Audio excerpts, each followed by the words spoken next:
Welcome to the Black Anarchist Podcast, a channel where critical thinkers come to learn and grow. Through pedagogical discussions, we challenge the status quo, conventional narratives, and present raw truth.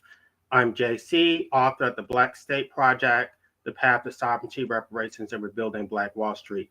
So there's a video that has been circulated around YouTube and social media in general about a 30-year-old woman who lost her virginity and then became a single mother. And it's not surprising that most people were not sympathetic to her. They were actually shaming her, basically saying, what was the point in saving your virginity if you weren't going to save yourself for marriage, if you're just going to become a thought? All of the responsibility was on her, right? Nobody actually tried to hold the man accountable.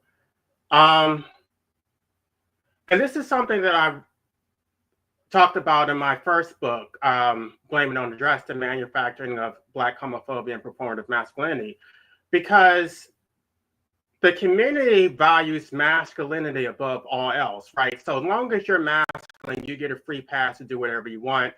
This is sort of a rite of passage that you get to go around ruining women's lives.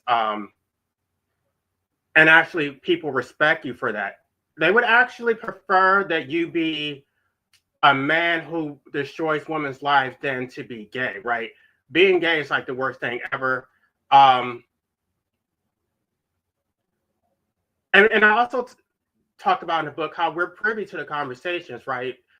We might be gay, but we're still men. So we hear the conversations, right? And this is one of the reasons that a lot of us became gay. Now, I understand that there's some, I've talked to some gay men, even on this channel. Like, could you get a woman if you wanted to? They're saying that they can't. I don't know. I mean, I'm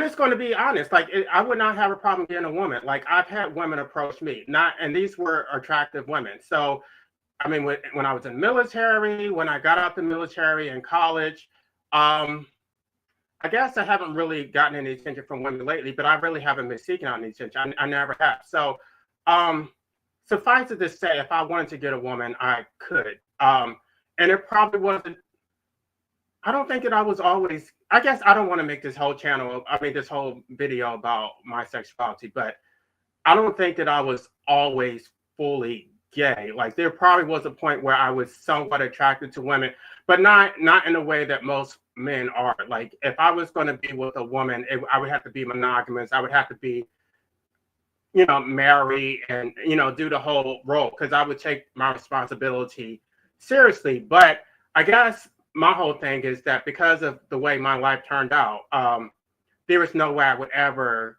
put myself in that situation where I was going to be responsible for caring for a woman and some children.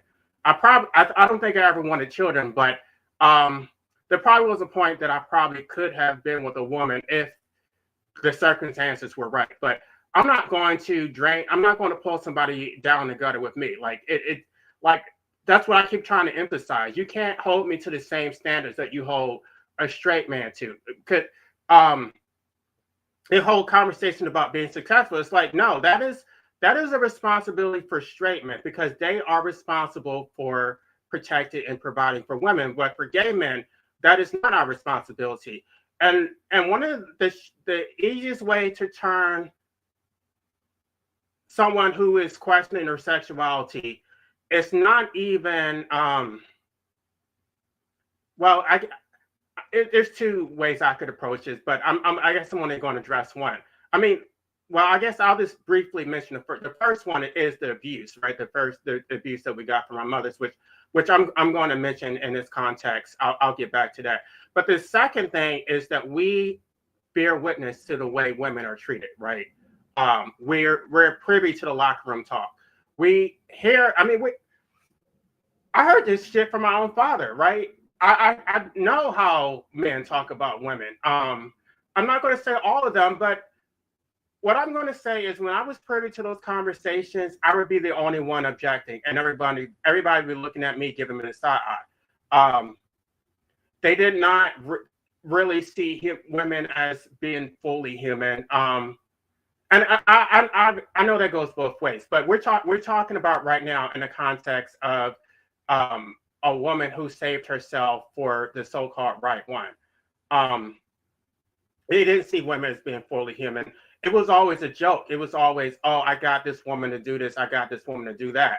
And I would always be like questioning who warns women about stuff like this? Who tells women the other side of it? Like, because they're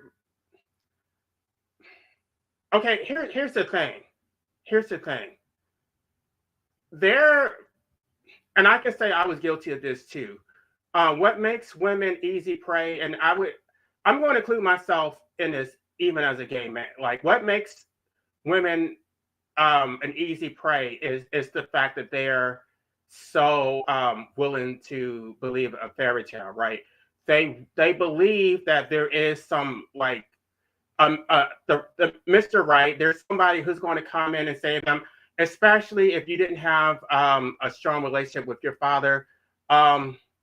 You are looking for someone to come in and save you, and you think that if you save yourself, if you do everything the right way, that now all of a sudden you're worthy of getting the right one.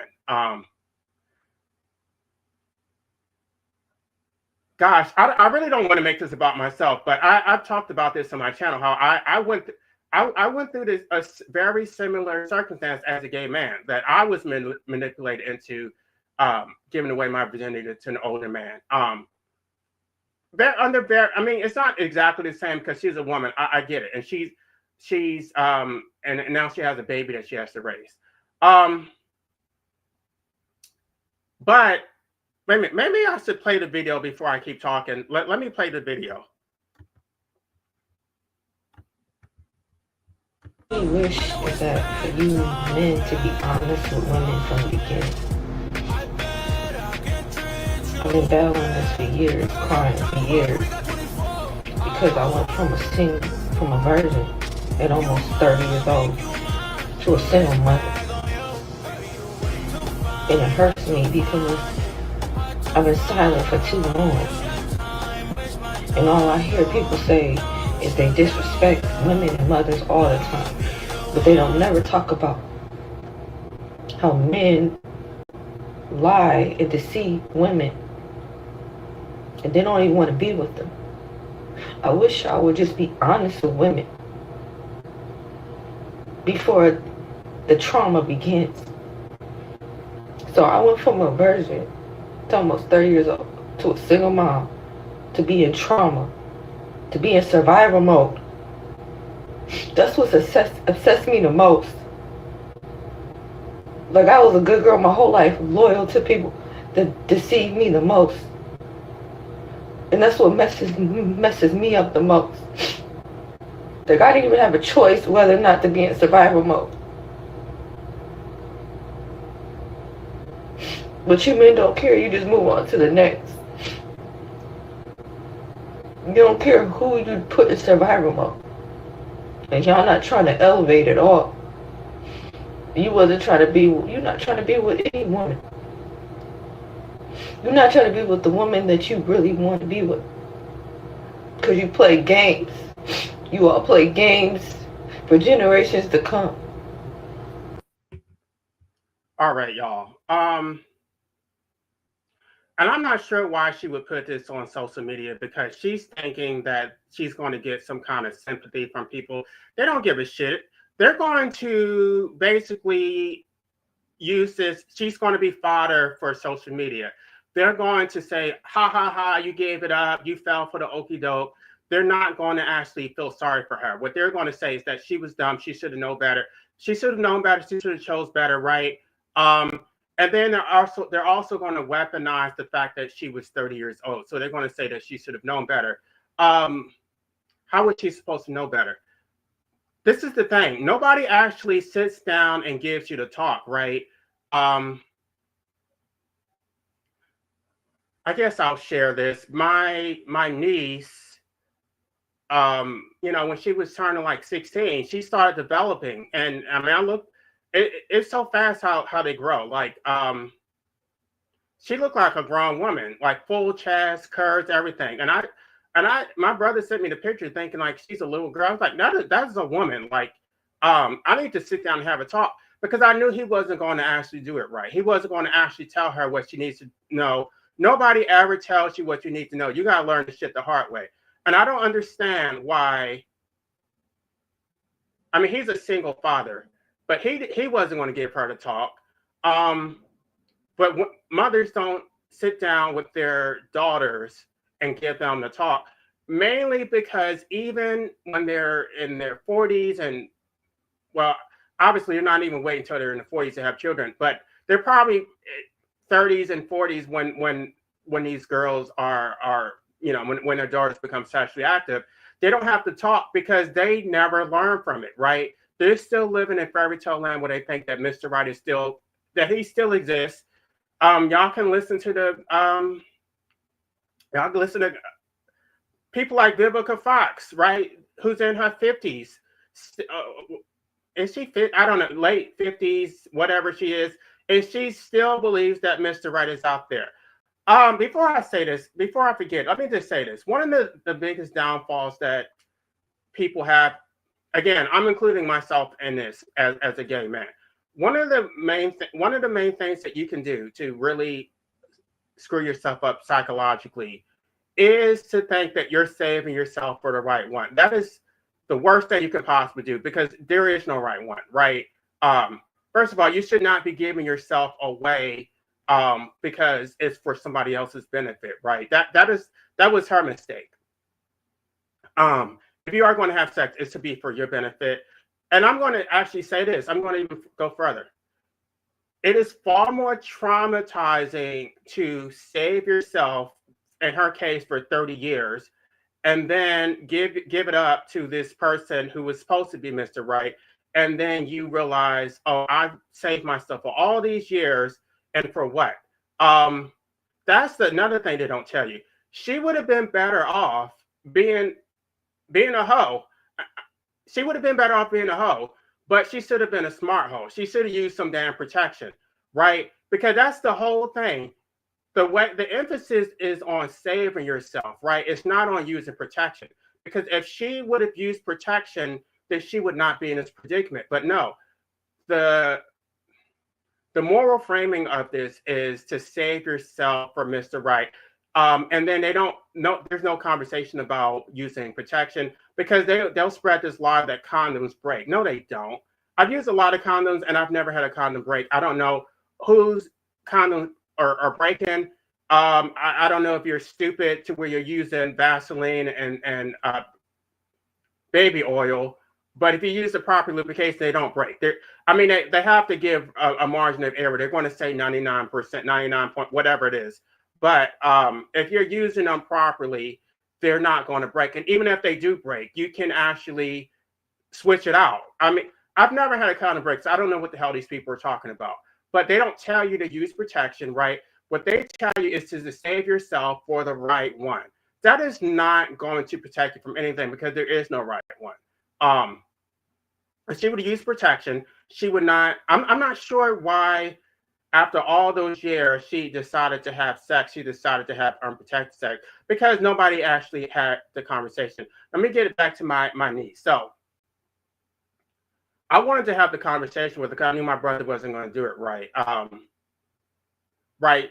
There's things that they just don't know. They don't know that this is a game, right? They're going in good faith, thinking that, oh, I fell in love with this person, even if they're not married. And I don't think marriage necessarily protects you either.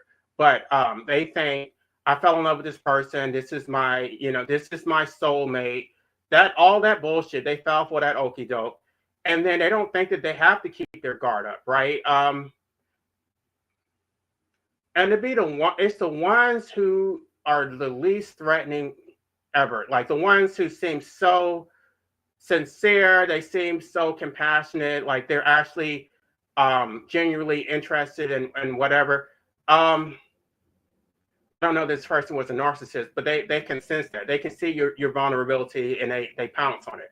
So I was going to have a full conversation with my niece to let her know. And my brother, everything that I want my brother about, you know, I'm not going to talk about that. But I don't want to disclose all their business. But there's some things that I warned him about, but he didn't listen. And now all those things that I warned him about, they came to pass. But luckily for her, she wasn't in, he didn't tell me this at the time. She's not in the boys.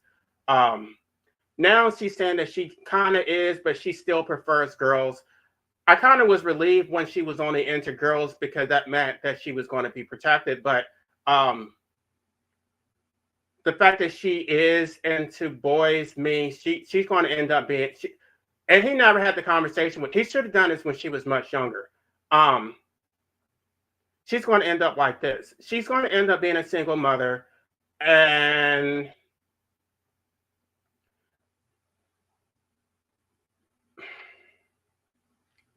nobody has these conversations because they don't think that it's important. They think that you're just supposed to know, right? They think that you're looking at this the way that they're looking at it. Like they're looking at it like I'm going to get what I'm going to get out of you, right? I told y'all this is what I'm writing about in my book, that this is why people enjoy life so much. It's not because life has inherent value in and of itself. This is what they get out of life. They enjoy fucking people over and sucking their energy, their life force out of them. This is a notch under somebody else's belt. This is what made him happy, right? And so his happiness came at her expense. He's not thinking about her. Even if she were to confront him and say, look at what you did to me, he doesn't give a shit, right? This is life. I think part of the reason that people don't have the conversations because they haven't fully accepted that this is the reality, that this is what life is all about. It's about being happy at somebody else's expense. And they will swear to death that you should be straight. So basically, those of us who are not straight, this is what we're supposed to do. We're supposed, they're going to say, oh, that's not what we're saying. We're saying you should, no. Look at the men who you respect, right? Look at this is Exhibit A. Everybody's in the comment section talking about how she was so dumb, right? And nobody's saying anything about the man. And if a man were to come on here and actually say, oh, I do this to women, there would be no pushback because this is what you respect. You respect the person who's in a dominant position, even if it is at somebody else's expense, right? I kind of look at this differently because I do take manhood seriously, which is why I would never have sex with a woman, especially now. I do think men are supposed to be protectors. I do think they're supposed to be the providers, right? I would never get a woman pregnant and then drop the ball and then just move on to the next one after, especially if she had a damn child. I would feel so damn guilty, not just about her, but the damn child who I created. But most of them don't see it that way. They don't see it that way. The way they have flipped this whole conversation on its head to where you're the one who's immoral because you won't do what they do. This is their lifeblood, right? This is what motivates them. This is what makes them enjoy life. That they get to go around destroying people's lives. They could destroy 5, 6, 7 other women, and they're gonna fall for it because why?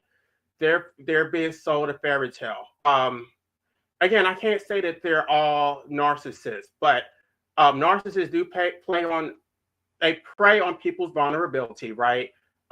They can seek it, like they sense, and they pretend like they feel sorry for you, but no, they're weaponizing that shit, and they're putting all this shit, and they're calculating exactly how they can weaponize it down the road, right? They're going to act like, oh, I feel so sorry for you, let me help you, and then bam, here, they got exactly what they want. And the reason, well, I've been learning about this whole shared fantasy thing. They basically tell you everything that you want to hear. You believe in this shit because Well, because you've been deprived of everything that you whatever your needs are. Like your father was absent. Nobody actually cared about you. Um, and then the other thing, there's so much. This is a whole rant. The other thing, I said I was going to circle back into the abuse that you get from your mother's primarily. Um, when you are abused by your mother, it makes you a people pleaser because you don't learn how to assert yourself because you become overly sensitive to what other people want, right? You don't ever you were never raised to think I can say no, right? That what I want comes first. No, the way a lot of us were raised was that what we wanted never mattered. You're supposed to just shut up and stay in a child's place, and that really does creep in into adulthood. So you never learned how to assert yourself because you were taught that what everybody else wants comes first. Because if you were to assert yourself and to, I talk about individuation, right, in psychology. If you were to individuate and say, what I want has nothing to do with what you want. What I want, I'm not going to,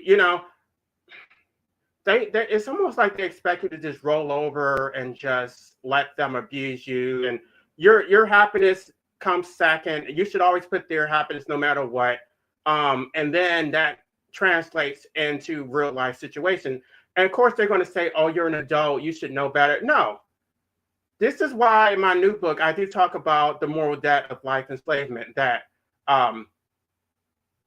you do have a moral responsibility to be an effective parent. You don't get to be abusive and engage in neglect and then say, oh, I did my job because what? Because I provided food, clothing, shelter until the age of 18. And now it's on you. No, you were not a good parent. You were absent. You were out in the club shaking your ass. You didn't teach your kids anything. And this is the result. And it doesn't matter that she's 30 years old, right? If she didn't learn this shit, somebody was supposed to teach her. Let me see if there's anybody here.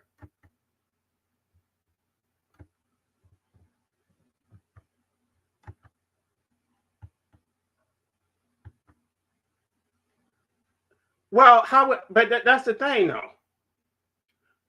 The only way you're going to become awakened is by going through this yourself, because nobody actually shares this shit. And I almost feel like women have an advantage because they get this talk, or at least I'm not going to say they necessarily get it, but they should be getting it, right? There are other women that were in their similar circumstances, and her mother should have told her this, her aunts, her grandmother, right? But they don't because they don't actually understand. It doesn't matter how old they are, they still don't get it.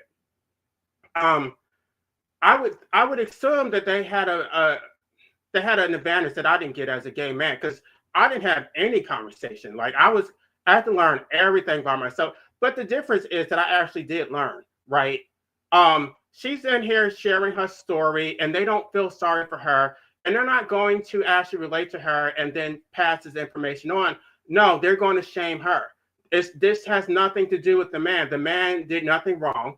She was supposed to protect her body. What they're going to say is that she should have respected herself, right? It's not the man's role to be the protector, right? You basically have to play both roles. You're supposed to be submissive, and you're also supposed to be masculine and vulnerable. And it just doesn't comport. You can't play both, right? If you are submissive and you are feminine, then you're going to be vulnerable. You can't do it that way. It's not supposed to be your responsibility. The father should have been the protector in this situation. And even these men, I don't understand how these women are already broken because of their childhood, whatever. And then you just look at it and you just say, oh, that, they're not trying to protect your virginity, to protect your womanhood. They don't give a shit about that. This is a notch under his belt. He took your virginity and he's going to go do it to somebody else. So this shit was fun to him.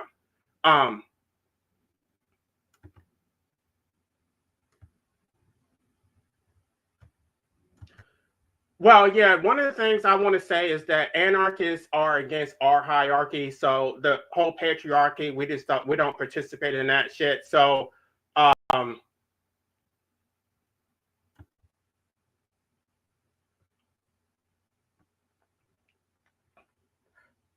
Well, the thing is, they don't they want it both ways. They want you to be equal, but at the same time, they want you to be submissive. So you can't have it both ways. So, and I've had this conversation with men on Conscious TV channel, right? Because they say that you're not equal, that the man is supposed to be the head. But then in these situations, it's not the man's responsibility, it's the woman's responsibility. But wait, I thought she was supposed to submit, right? I thought she was supposed to let the man lead. So you can't have it both ways. And it's like, oh, no, she was supposed to have her guard up and she was supposed to protect herself.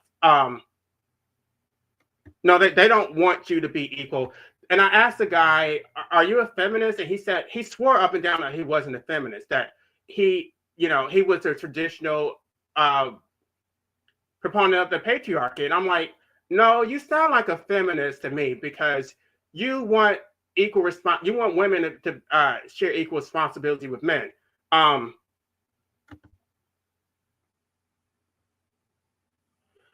not going to say all, but I'm going to say the majority. Let me just say like this.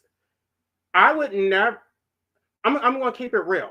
If you have empathy with a woman, there's no way you would, especially in this society, there is no way you would have recreational sex with a woman without marrying her, right? I would never do that. If I was going to have sex with a woman, and I guess at this point, I'm at a point in overtime. I'm never going to do that. I'm never going, whatever.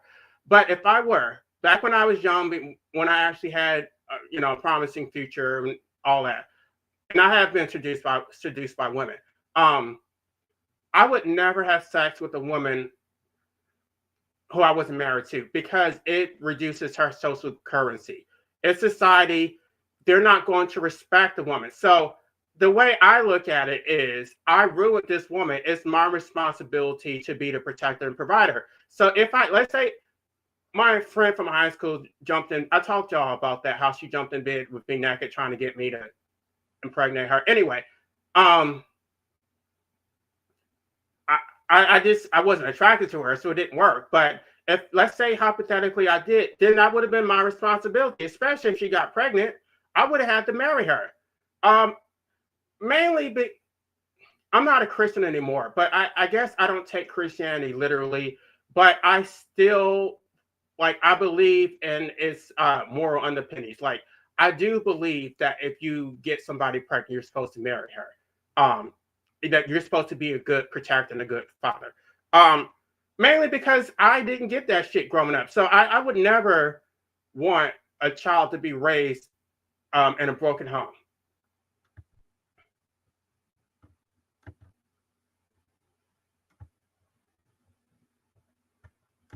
Well, you don't need religion to have morals, but I guess the irony is that those who claim to be Christian don't even follow it. So it's like, if you are going to be brainwashed, can you at least take the good parts from it, right? Can you at least be have some morals? Like, what did you get out of this shit? Other than the fact that they get to use Christianity to weaponize it to control other people, but it's not like they actually use it to self-actualize to become better people. There are some parts of Christianity, which I'm not a Christian, by the way, at least not in a traditional way. I'm not a Christian, but even I got what I was supposed to get out of it. I learned not to chill, not to cheat, not to steal. I didn't really, anyway. Yeah, I did get things out of it. I think a lot of it was detrimental because the most detrimental part was that I did have a constant fear of dying and going to hell. So I did believe that there was some invisible man watching everything that I did, and that if I wasn't right, that I was going to die and go to hell. They don't see it that way. They do whatever the hell they want, and they justify it because they think they can do whatever they want and then just ask for forgiveness. So, and I do think that women have a different take from Christianity than men. I don't know what, again, they're being sold a fairy tale, all this shit. And so the way a lot of men look at Christianity, they weaponize that shit because they can just say, oh, I'm Christian, and then you're going to trust me. Now all of a sudden you let your guard down because, oh, I'm a Christian, right? And they're going to do the same shit that anybody else would do. It's very damaging. post-traumatic religious trauma syndrome. I experienced it. I live in perpetual fear of dying and going to hell. But I realized that most Christians never have that fear because they never took it seriously in the first place. They'll claim that they believe in Christianity, but they look at their actions, right? They don't really believe it because they don't have a fear of going to hell. So if don't listen to their verbiage, don't listen to their rhetoric. Pay attention to their actions. If their actions are not matching up, that means they don't actually believe it. Yeah, I just wanted to. I didn't want to. I would have been remiss to not actually cover this because I've been thinking about it for several days, and I wanted to come on here because all the videos I've seen so far, it's like everybody's saying the wrong shit. Nobody's actually telling. Like this is not about her. This is about the community failed her, right? The community didn't tell her what she should have been told. And she had to learn the hard way. So again, she should have used protection, right? And if she was going to have sex, it should have been for her benefit, not for a man's benefit. I don't think that getting married necessarily would have saved her because they weren't. Here's the thing. If somebody wanted to marry her, right, they would have already done it. So the way she looked at it, she's 30 years old. She's becoming a spinster, and she's thinking, oh, I met this guy. He was nice to me. He took me out to dinner. He paid some attention to me. So maybe I'm not married, but this is the person I'm supposed to be with. So even if I do get pregnant, he's going to do right by me. So I don't have to worry about getting married because things will just work out. You have this whole optimism bias that you think that everything's just going to work out. And it was to her detriment. No, y'all, I don't really talk about it on this channel, but I am a philosophical pessimist. I do look at things from the worst case scenario. I don't think that being optimistic serves anyone.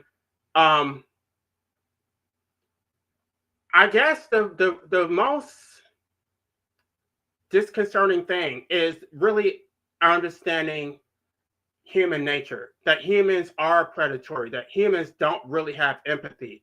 And then when you actually see it, when you see humans for their true nature, life becomes very ugly. And so she's saying she's in survival mode. Well, that's how I feel, right?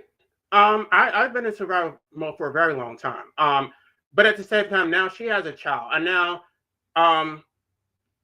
she can't even think about herself because she created a child. Although she didn't create the child by herself, she's the mother, so the burden falls on her just due to nature. That the baby came out of her womb. The man can basically sheep the deuce, and maybe there may be some social consequences. There may be some legal consequences, but biologically, it's going to fall on her just because the baby came out of her womb. So, my